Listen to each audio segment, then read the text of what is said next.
Hello, and welcome to this episode of BariAftercare, the podcast. And a good one it is, with an invitation for you to join me on a special event coming to you later this month. We are in March 2025. Depending when you're listening to this, you may have already missed it. This week, our topic is food, the red herring. And I mean, it has nothing to do with fish. So let's get started. Here's what I'm going to be talking about today.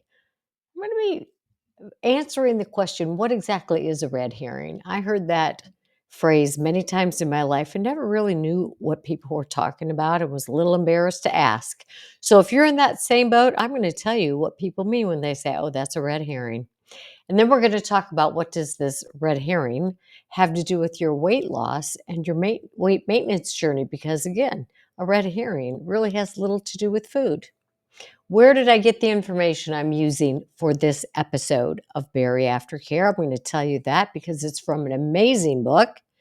And if food isn't the issue, hint, hint, then what is the deal with all this weight stuff, with all of the eating disorders in the world, with all the binge eating, with all the et cetera, et ceteras?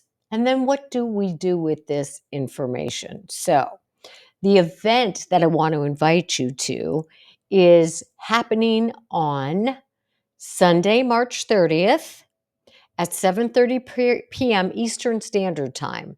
So it's Eastern Standard Time, 7:30 p.m., and you can join me for a book review of the book that I got the information for this episode from. And the book is called Eating in the Light of the Moon. It's an amazing book, and it's written by Dr. Johnson, Dr. Anita A. Johnson. And in the book review, we're going to go through the entire thing.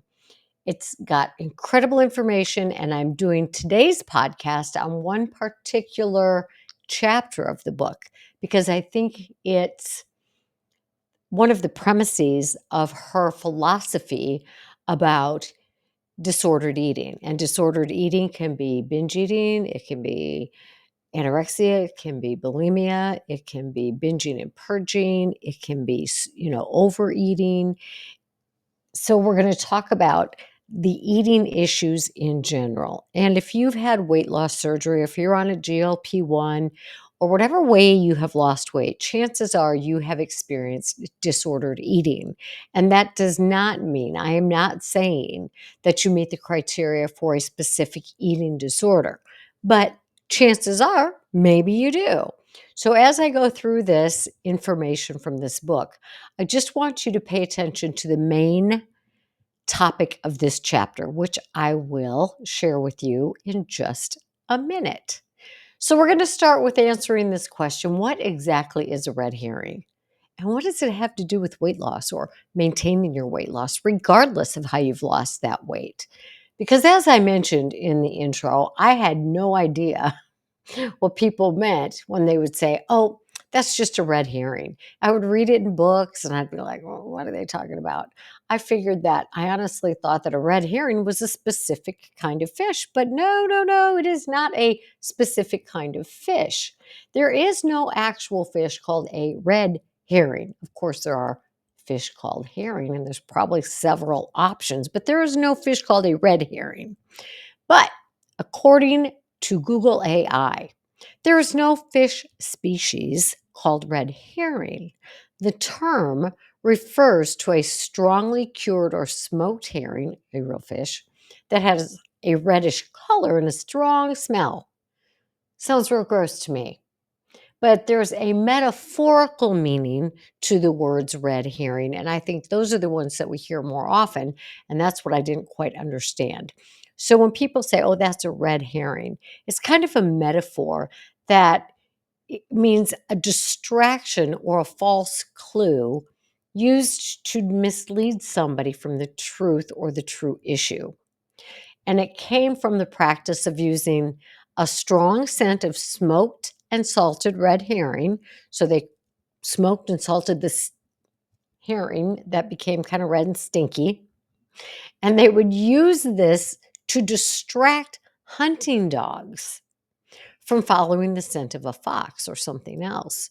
So it was a distraction. They used this stinky red herring, which was smoked and salted and whatever else they did to it, to get the dogs off the trail of the fox, take their attention away from the real target. So, red herring, metaphorically, is a phrase that's now used to refer to anything that's used to divert attention from the main issue or to mislead somebody into following a false trail. So, in books, for example, it might be a mystery novel, it might be a detective story, and they'll say they used a red herring as a false clue to throw the reader or the listener off the scent of the character who's the actual culprit. So, if you're reading a mystery and they keep making references to the butler, and so, of course, we're thinking, oh, it was the butler that did it, but it was actually the chauffeur. So, the butler would be the red herring in this story. So, they're using clues and hints to make it seem as if it's the butler, but it's not. Dun, dun, dun. So, that's what red herring means. It's something that's used as a distraction. And that is the chapter number 4 in the book, Eating in the Light of the Moon, is called The Red Herring. So I'm using almost all the information from this episode of BariAftercare, the podcast, from the book, Eating in the Light of the Moon by Dr. Anita A. Johnson.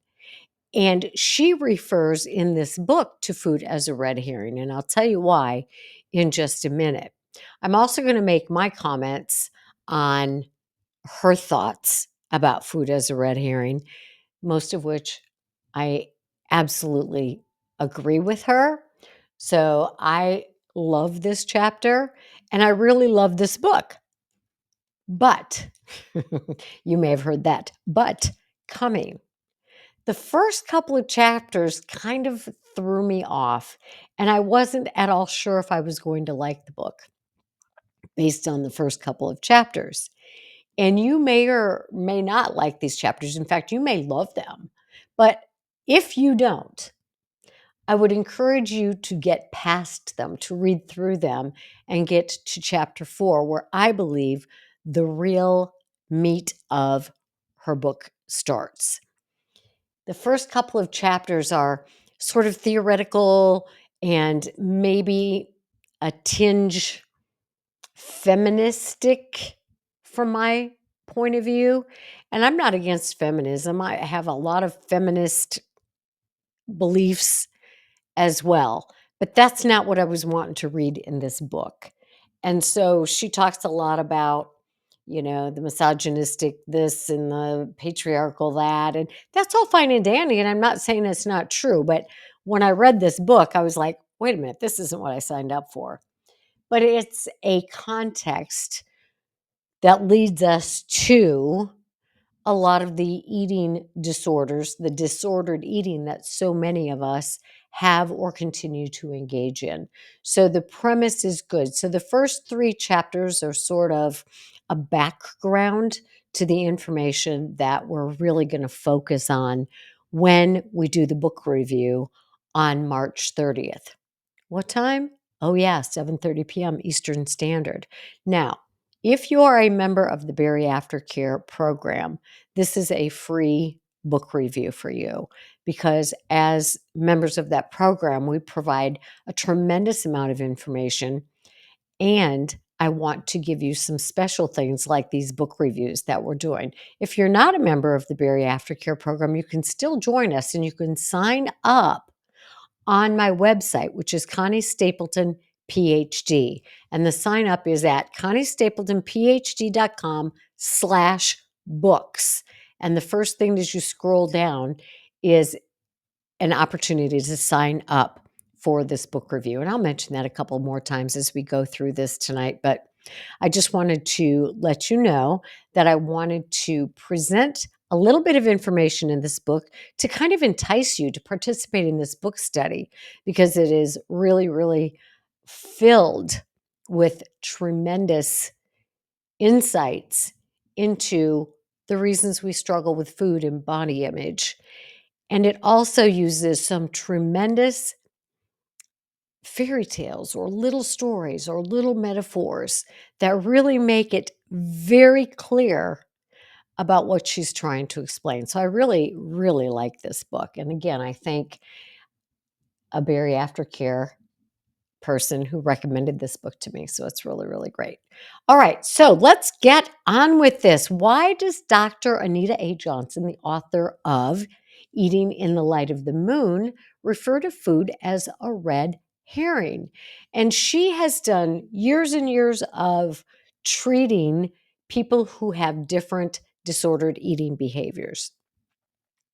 And she says whether the issue is binging, compulsive overeating, whether it's anorexia, bulimia, whatever the eating issue happens to be, and many of us switched. There's a lot of people who engaged in anorexia, starving themselves, and then they went into the binge purge cycle where they would eat, consume tremendous amounts of food and then throw it up. And then there are people who don't do either of those, but overeat a majority of the time and maybe consume food to a point where they're actually feeling sick. It's like eating Thanksgiving dinner every day. So, any kind of this disordered eating she has worked with and addresses in this book. So, she says, food is not the issue. How about that? Food is not the issue. And you've heard me say over the years, food is part of the issue. It's what we focus on, but there are other issues that may be the core of the real problem for people. And that is Dr. Johnson's perspective as she goes through this. She says, when we struggle with any kind of disordered eating, it's difficult to believe that food isn't the issue that's causing us so much grief because it feels like the food is the problem. And you could transfer this same premise to alcohol, drugs, excessive shopping, hoarding, gambling, internet pornography. Those things are symptoms of the problem, according to Dr. Johnson. And for the most part, I agree. You can't put everybody in one category, but I would say the vast majority of people who have addiction or compulsive behavior issues, the issue, whether it be eating or food or gambling or whatever it is, really isn't the source of the problem that's causing us so much grief. But there's a problem because you go to the doctor or you go to a treatment center, they want to treat the alcoholism or they want to treat the binging or they want to treat the overeating or they want to treat the compulsive shopping or they want to because that is a problem, right? That is what we present with. That is the presenting problem. But if you get a good therapist involved in the treatment, they're going to know that that could be a symptom of the real problems. So, Dr. Johnson says our struggle appears to be centered around what we are doing: eating compulsively, binging, purging, starving. It seems to be centered around what we're doing with food. That's where the struggle seems to lie. It seems as though, she says, whether we're dieting or caught up in a binge, all you can do is think about food. In my work in the last 20 years, I've had people tell me they wake up thinking about lunch and they haven't even had breakfast yet. And all day long, they're thinking about food. That's that food noise. And a lot of people report that the GLPs will help with that food noise. Weight loss surgery helps with that food noise for a time. So, this constant thinking about food. Now, it's very possible that there are some brain issues going on with that. It's also possible that there's other things going on.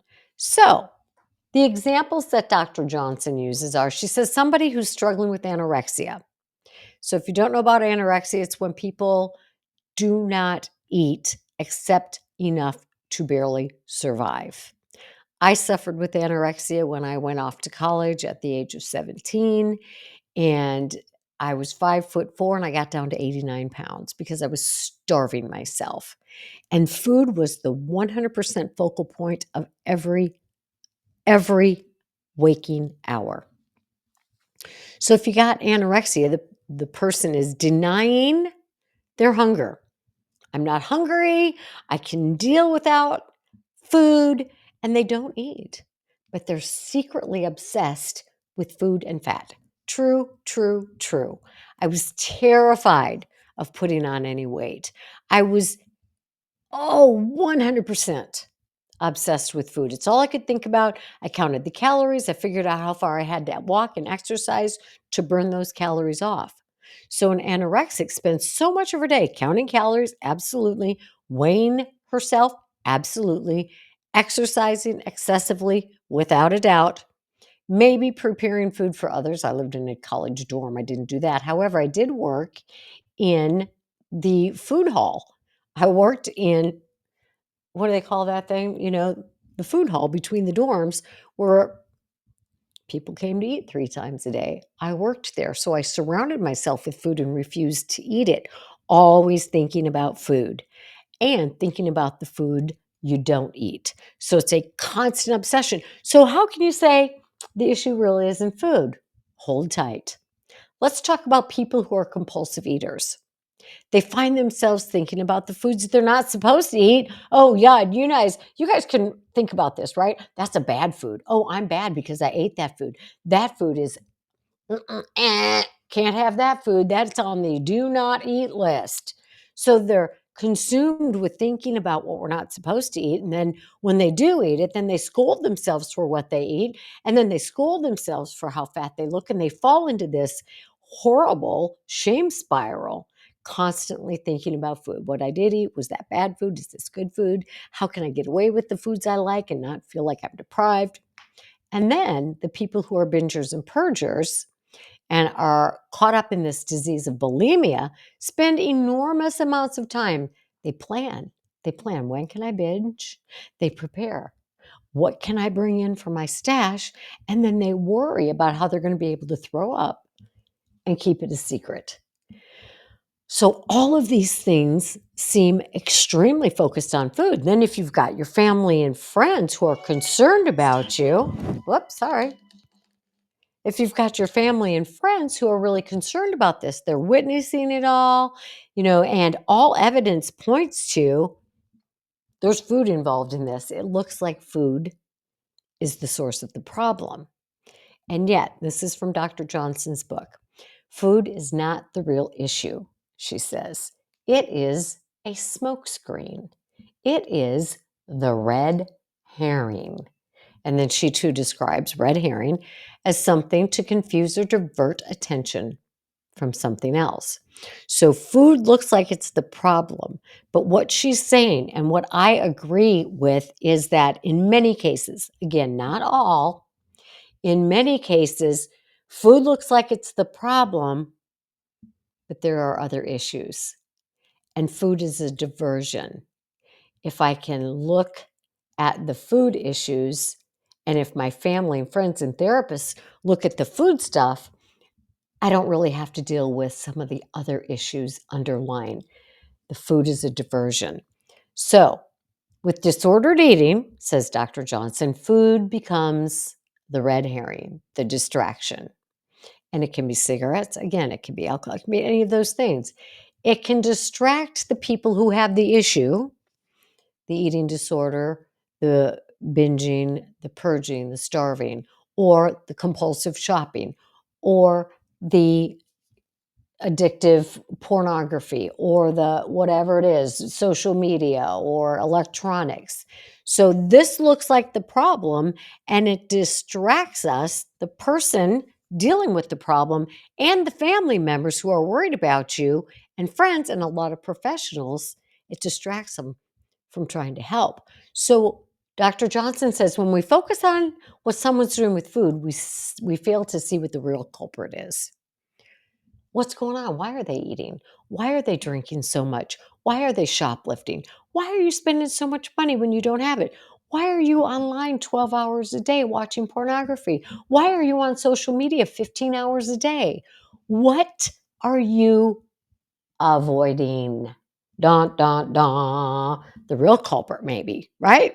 So, when we're focused on what somebody else is doing with food, or if I'm focused on the food, then I may fail. My friends may fail. My therapist may fail to see what the real culprit is.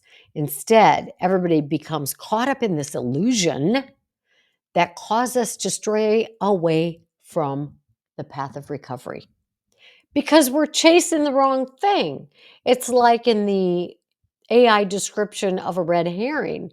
We've got this red herring that's smelly and stinky, and now the fox is chasing this smell instead of trying to get, or the dog is, the dog is trying, the dog gets caught up chasing the yucky smell instead of chasing after the fox, which is what really they're after. So your family and the therapist and your friends are all caught up in trying to get you away from food, when what somebody somewhere needs to do is go, I'm not sure food's the issue here. What? You might say? Well, hang with me. We are going to discover what Dr. Johnson says. And what I happen to believe is the truth for the majority of people with any kind of these compulsive or addictive behaviors. She says problems with food are simply reflections of the real issues we struggle with. You've heard the saying, it's not what you're eating, it's what's eating you. Who was that woman a long, long time ago who wrote When Food is Love? And a lot of those, she wrote, if you're gonna eat it in the if you're gonna eat at the refrigerator, pull up a chair. I loved that. Can't think of her name off the top of my head, but if you know who I'm talking about, you know who I'm talking about. And I agree. A lot of professionals in the world of treatment of food issues, other compulsive disorders, will tell you that food is a red herring. It's not always the real issue. But I would say more professionals try to focus on the food or the alcohol or the shoplifting. That's not the real problem for many people. So, Dr. Johnson said it's important to recognize that food is not the problem itself. If I'm obsessing about food, fat, and dieting, she says, what I am doing with food is distracting me from the real issues I struggle with in my life. As horrible as feeling fat is, she says, as painful as it is to struggle with feeling fat, focusing on feeling fat gives me something tangible, gives me a definition to these troubled feelings. They seem unresolvable. So I have things going on. I may not even be consciously aware of the level of difficulty these things are causing me, but this food issue is tangible. I can explain it to somebody. It's like I can pinpoint a reason for why I'm acting like this. It's the food. I'm obsessed with the food. Whereas I may not be aware of how troubling some emotions I'm carrying inside of me are. Could be related to a lot of things, which we'll talk about in just a minute. I'm going to give you an example from a session I recently had with a woman who, like many, has had weight loss surgery and has gained the weight back, had a revision surgery, gained the weight back, and decided to start counseling. And we've been talking about family issues in life and whatever and whatever. And for several sessions now, probably the last 4 or 5, and this is very common with people, and it was very common with myself. This was exactly the story I told. I said, my home life was great. I had a wonderful childhood. It was great. It was wonderful. And I needed to believe that. I needed to believe that. And a lot of my patients also hold on to that fiction because when they start talking about their family situations and their uh, the parenting that they received or the lack thereof, of course, I'm thinking that doesn't sound like a real great childhood to me. And when I was describing my childhood to professionals for many years, I was not telling the truth. And I wasn't lying. I wasn't ready to accept the truth for what it was. I told the story, as do many of my patients, that I had a great childhood. And in many ways, I did. I had an amazing childhood in many ways. So that is true. I went to a private school. My family didn't have a lot of money, but we had enough money that we had everything we needed. You know, we had, like back in the day, people didn't have 17 pairs of shoes. I had 2 pairs of shoes, a school shoes and a play pair of shoes, and that was it. But that's all I needed. We had a pool in our backyard, but it was an above ground pool that my dad bought from a friend, so it doesn't cost a lot. We had a boat, which sounds so cool and so fancy. It was like a little fishing boat with a metal topper on it and a fence around it like a playpen. But we had a boat. I didn't know it was a trashy little boat. It didn't matter to me because we spent a lot of time water skiing and playing on the river. And so, in many ways, it was a really great childhood. But the part I didn't tell anybody until I entered treatment and until I started to heal from the numerous issues I struggled with that were all red herrings: anorexia. I went through a stint of shoplifting. Didn't last long because I got caught in a hurry, which was a good thing.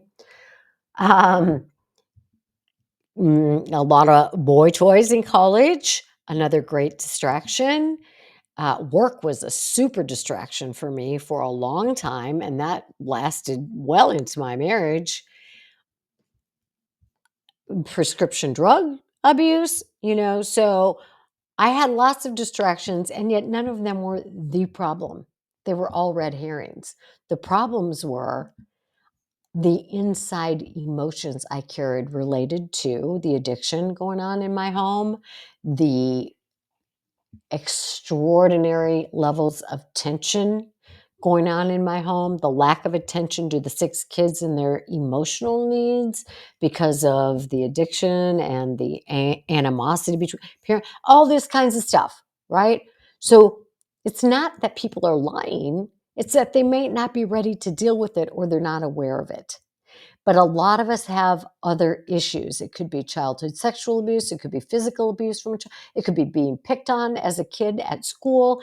It could be being ostracized from your small class. It could be a number of things that have really sunk in to your sense of self and have created this being that feels very shameful, very unworthy, very lost in the world. I don't know how to present myself. I don't know how to socialize that well. Whatever it happens to be, many of us have these issues, these underlying issues that we may not be aware of, or we may pass them off as having happened so long ago that it doesn't really affect me, to which I say, big fat BS, because unexpressed emotions do affect you and they stay locked up inside of you. And as hard as we want to think they don't bother us, they do. And so we find ourselves starving ourselves or shoplifting or engaging in promiscuity or engaging in hoarding or engaging in excessive spending. Some people end up gambling. Some people end up on line pornography. Some people end up on social media nowadays for 12 hours a day because we're avoiding any chance for those emotions we haven't dealt with from popping up into our realities. So, back to Dr. Johnson. Again, she says, as horrible as feeling fat is, as painful as it is to struggle with feeling fat, focusing on that gives you something tangible. And what the outside world sees is this struggle with food. It gives a definition to the troubled feelings that may seem unresolvable. How was I supposed to fix the fact that my parents were separating at the time I went off to college, and there were 4 younger kids at home? One was 3 years old, and I felt like I was abandoning them. And then I felt completely abandoned at school, and I felt like nobody would know or care if I lived or died because nobody checked in on me. And I felt extraordinarily alone. So who knows what's going on? But those things seem unresolvable. I couldn't stop my father from drinking. I couldn't stop my mom from not being home. I couldn't stop anything from happening. And so focusing on food seemed like something maybe I could fight with, something I could control, something that was tangible. So, this tangible food issue, and however it's disrupting your life, seems to be a way, Dr. Johnson says, literally and figuratively, to, and she puts in quotes, put my finger on the source of the problem. But it's only an illusion, she says. Then she starts to talk about the fat attack. And I laughed when I read this. And if you've ever had a fat attack, you will know exactly what she's talking about. I'm going to go through what she says about fat attacks, and then I'm going to share with you what some of my fat attacks looked and felt like. Oh, Lord, help us all. All I can say is my poor husband. Okay. So anyone who struggled with disorder eating, she says, is familiar with fat attacks. A fat attack occurs when all of a sudden, out of the blue, you feel extremely fat, as though you've just gained 20 pounds in the last hour or overnight. You know rationally that you didn't actually gain 20 pounds, but it feels that way. For real, it feels that way. This morning, you might have been feeling terrific. Yesterday, you might have been feeling terrific. But bam, now you feel horribly fat. What is going on here? She says you're having a fat attack. And when you have a fat attack, and this is wisdom, my friends, and this is a tool to help you if and when you struggle with fat attacks. When you're having a fat attack, this is a signal that something else is going on that is upsetting you. And it's something you feel is unresolvable, or you can't control, or you can't fix, or you emotionally can't handle. And so what do? I find something tangible, and it's my fat. Oh my God, I'm feeling fat. Where did this come from?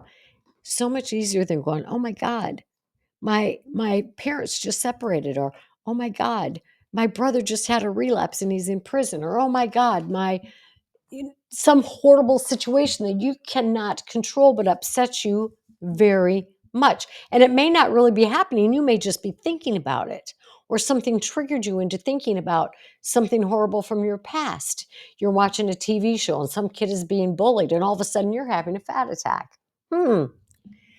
Fat attacks are real. They are painful. They are excruciating. But my friends, they're never about the fat. They're about something else going on. So, a great tool for me is if and when I feel a fat attack coming on, which I rarely have anymore, but they used to be brutal. I called them a tornado in my head.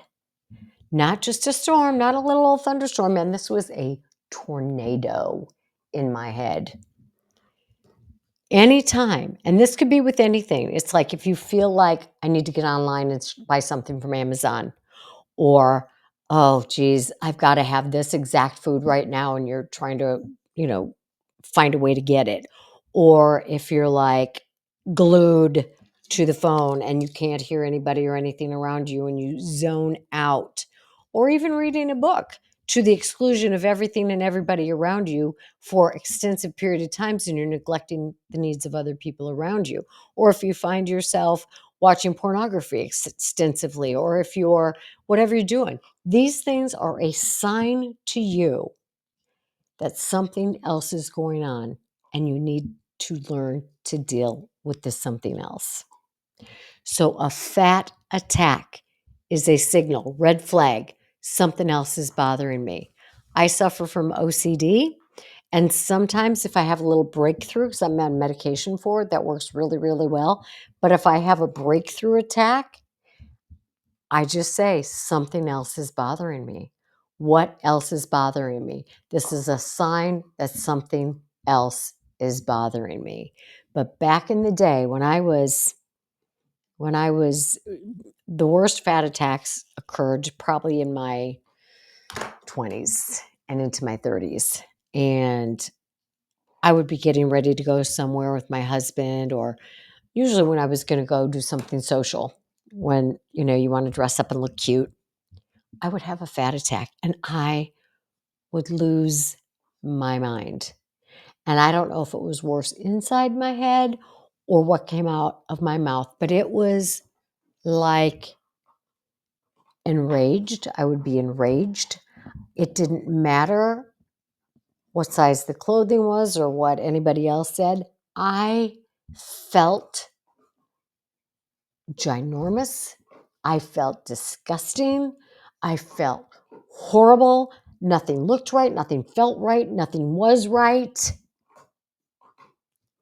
And it was, I don't know. It's a good thing I didn't have blood pressure problems back then, because it would not have been pretty.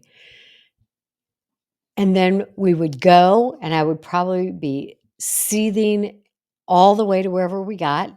And then when I would get involved in conversation or whatever, it would go away. But I swear, so looking back, it was probably related to fear of social events, because truly by nature, I'm much more of an introvert than I am an extrovert. I love conversations that are deep and meaningful, but big social events like class reunions, or these were usually gatherings with my husband's work peers and their spouses. And I'm sure I felt extraordinarily insignificant and inferior. And I didn't want to deal with any of that. So I'm guessing that was a lot of what was going on with me. But a fat attack is no joke.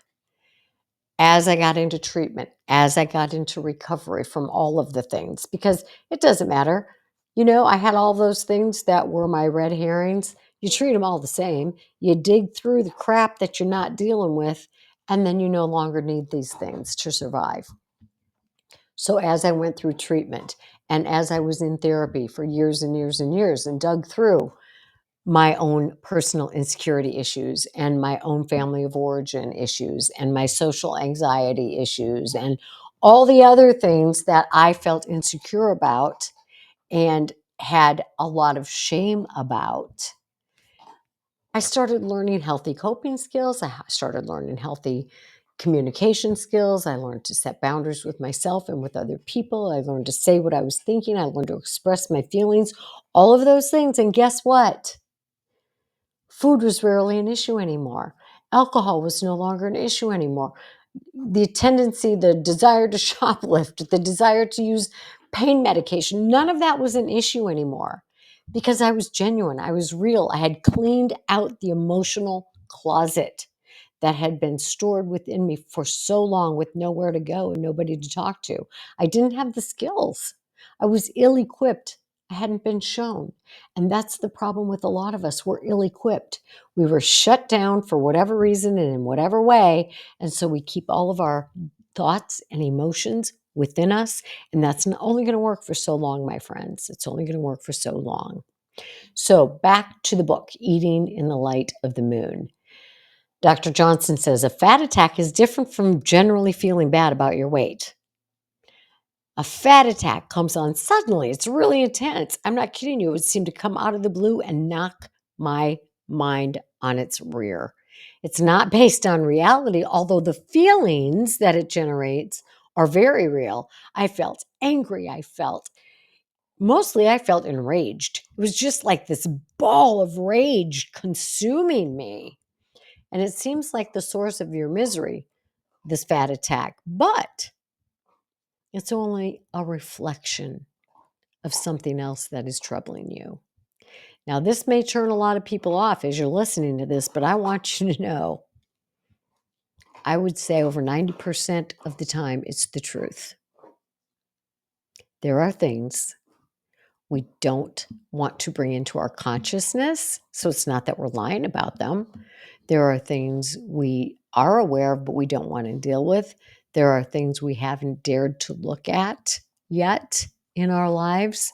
But until we do, food is going to be a major source. It's going to be your red herring. And it could turn to something else, which it does for a lot of people after surgery, because the surgery doesn't change anything you're carrying within you. And now you're no longer going to able to eat like you could. So you're going to find a new red herring. So Dr. Johnson says, what if the real problem is that you have a terrible relationship with your mother? What? How could you even suggest such a thing, you might think? Because like a lot of people, you're going to minimize that. You're going to be like, my mom was a great mom. But then you're going to tell me, but you know what? She never hugged me. You know, my mom gave everything to my brother, but she never gave me anything. You know, my mom, I watched her tell everybody around me that she was proud of them, but she never said that to me. But she was a great mom. And I'm like, what is so great about that again? What is this story you are telling yourself to make yourself feel okay? So that could be a problem, right? Or Dr. Johnson says, maybe you're in a marriage that's intolerable for you. And maybe you're thinking, well, I took my vows seriously and nobody in my family's ever been divorced. And, you made your bed, you lie in it. That's what I'm told. But I can't talk about it because those are the things my family will come back at me with. Well, so I'm not talking about these things, but it doesn't mean it's not true. So what am I doing? I'm focusing on food. I'm focusing on food. I'm focusing on food. And everybody thinks I have a problem with food. Yeah, I got a problem with food, but I also got a problem with this lousy marriage. She says, maybe you hate your job, or maybe you feel lonely, even in a room full of people. So there are issues that many of us are carrying around with us that we are not talking about for one reason or another, that are the real source of our issues, but food makes more sense. It doesn't make a lot of sense, but it's something tangible. Dr. Johnson says these are much bigger, more complex issues that can often become overwhelming. And here's where food comes into the picture. If you starve yourself, like I did, all you seem to think about is food. And it was so true. I lived and breathed thoughts of food. If you binge and purge, you spend much of your time planning your binges and finding the time and place to purge. If you eat compulsively, you focus on food, food, food. And those other problems at home, at school, at work, in relationships magically seem to disappear. These things make me feel better. They distract me. They are the defined source of my problems. Dr. Johnson says coping with the, in quotes, real problems requires skills you may not have. And that's what I mean when I say we're ill-equipped. If we're going to deal with these bigger issues, these more emotional, complex issues, and we don't have the skills, it's pretty darn hard to work through them. So you might not have the skills, and resolving those issues may seem impossible. She says it's difficult as climbing a rainbow. So that's a big ordeal. So when you embark on a journey to uncover and resolve underlying conflicts or feelings, and don't allow yourself to be fooled by any illusions of what is truly troubling you, you may learn some important things about the function and purpose. Purpose, it has a reason. There's a purpose for your disordered eating. She says, okay, when you're ready to say food's not the only issue, maybe there are some other issues. I'm not going to be fooled. I understand that food is not the biggest problem. She says, then you can step back and you're going to learn. Maybe I needed this to get me to this point where I'm ready to deal with this. Maybe this served a purpose in keeping me sane going through that terrible period of time when I didn't know how to deal with these other things or how to even identify or describe them. Dr. Johnson says you may discover how food helps to distract you from these issues in life that are overwhelming you and you don't know how to deal with. You haven't got the skills or you haven't yet learned the tools. She said, maybe you'll learn to discover how effectively food is at distracting you moment to moment from the fear of facing things head on, from the pain of past hurts. I don't want to address the abuse I suffered as a child. I don't want to address going home tonight and dealing with the miserable relationship I have. I don't want to talk about how the boss is blackmailing me. I don't want to talk about how the kids at school are bullying me. So, the food is an effective escape. She says, no wonder the food can be so addictive. The relief you get, however, is only temporary, and you know this. You know this. You know that, oh, I know I don't want this, but I'm going to do it. It makes me feel better. And then comes the rest of the story, which is the remorse and the guilt and the cycle of self abuse. That relief is only temporary. It distracts you only temporary from the emotional stress you're experiencing, and it doesn't do anything to make that stress go away. So you might be mad at your spouse or your mom or your dad or your boss or your kid or your friend or whatever. And so you go eat. Doesn't deal with the issue in that relationship and only makes you feel better for a minute. So even though, although what you're doing with food distracts you from feeling the sadness about a breakup or the anger about your controlling father or your fear of dealing with an abusive relationship, it doesn't help you resolve these problems. In fact, it often makes them worse. So the stress inside, she says, worsens and the disordered eating behavior increases. So now we got two problems becoming worser. I know that's not a word, but they both become worse. How you're feeling becomes worse, and the behavior becomes worse. And those real issues never get resolved. And that, my friends, is a problem. And that's where a lot of people are in this journey.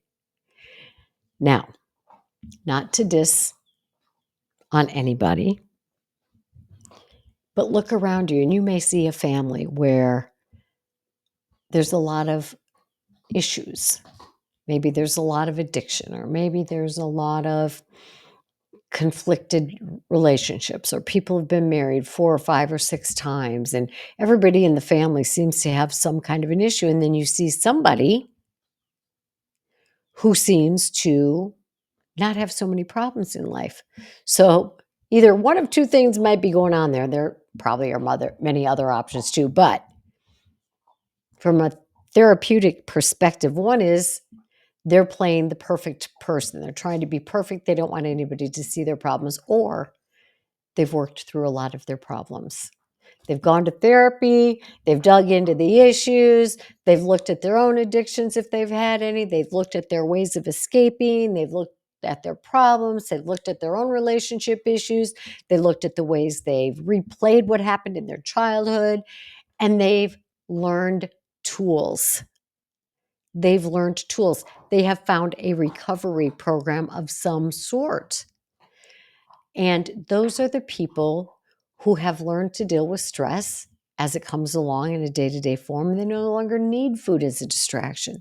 They no longer need alcohol as a distraction. They no longer need drugs, gambling, promiscuity, sex, online shopping, excessive spending.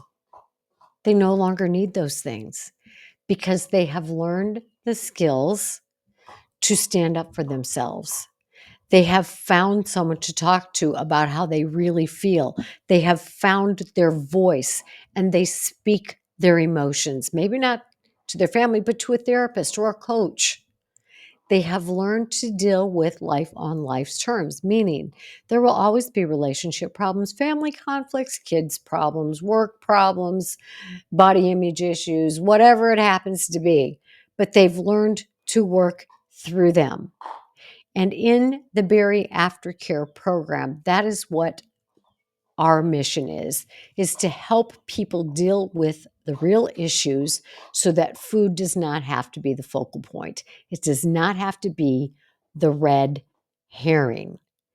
It does not have to be a distraction from dealing with what is going on inside of you. And it is very true. The more we learn to deal with what's going on inside of us, the more we learn to express our emotions, stand up for ourselves, set boundaries, believe in ourselves, have the courage to try new things, get out of our comfort zone, develop friendships, develop support systems. We no longer need that distraction. Sure, we've got some negative habits and unhealthy habits built into the equation, and we have to change those.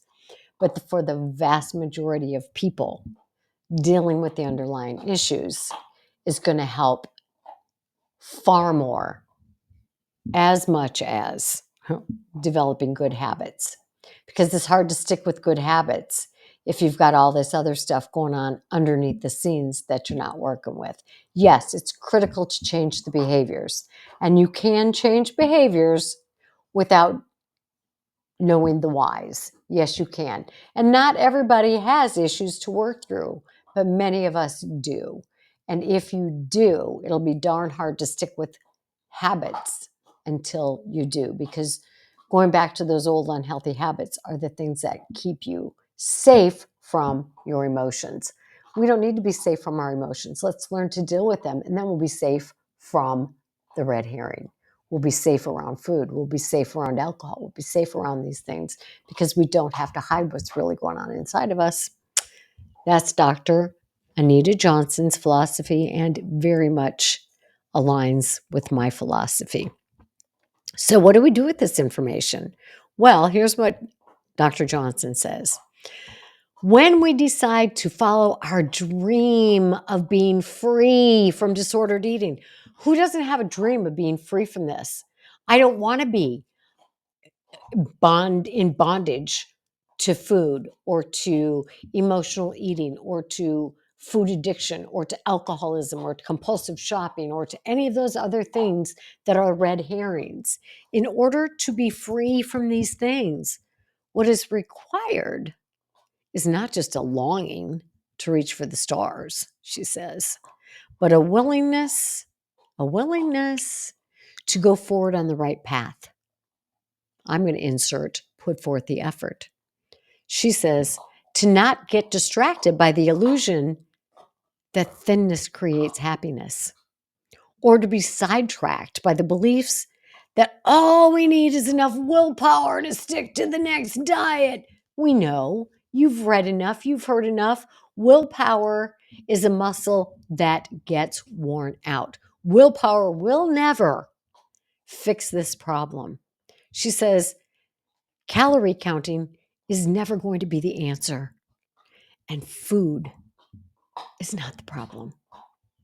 It's part of the problem. It looks like the problem, but it's a red herring.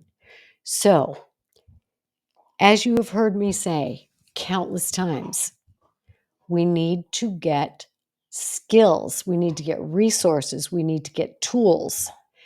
And we can start by learning what those tools are in BariAftercare, but a lot of times we need a therapist, we need a bariatric coach, we need a personal trainer, we need people to help us, we need the dietitian, we need all of the people to help us through this process, because it is a combination of working through the unhealthy habits and reaching into the inside and clearing out your emotional turmoil on the inside. So, the rest of her book deals with a lot of wonderful topics, to include, let's see, she has a topic on addiction, a topic on feelings. Ooh, as we spoke about a lot in today's episode, a chapter on relationships, a chapter on power, as in personal power. Did a podcast on that some time ago. Look up the podcast on personal power. There's a chapter on nurturance, intuition, sexuality, assertiveness, journaling. Ooh, we got a lot to cover in our book review of Eating in the Light of the Moon. And then the long title is How Women Can Transform Their Relationship with Food Through Myths, Metaphors, and Storytelling. So again, I encourage you to read this book and to join us. Sign up for it. You have to sign up. Can't just pop in. It's on Sunday, March 30th at 7 p.m. Eastern Time. And you can sign up on my website, www.conniestapletonphd.com/books. And then go down and sign up. If you are part of the BariAftercare program, this is free to you. And if you'd like to become a part of the BariAftercare program, go to www.bariaftercare.com, or you can find it on my website as well. All right, friends, great information in this episode. Please share it because, again, it doesn't have to be food. Food doesn't have to be the red herring. You've got friends who are compulsive shoppers. You've got family members who may be addicted to pornography. You've got people in your lives who are addicted to alcohol and drugs. This episode fits for everybody who's involved in a compulsive or addictive behavior. So please share it with them. All right. And tune in to any of the other 218 podcast episodes that we have recorded thus far. And thank you for spending your time with me. I know you've got a lot of options when it comes to podcasts and social media and spending your time. So spending your time listening to this information brings me great joy, and it brings me great joy to get the information from so many other sources and to be able to share it with you. All right, guys, I will see you next time. Bye-bye.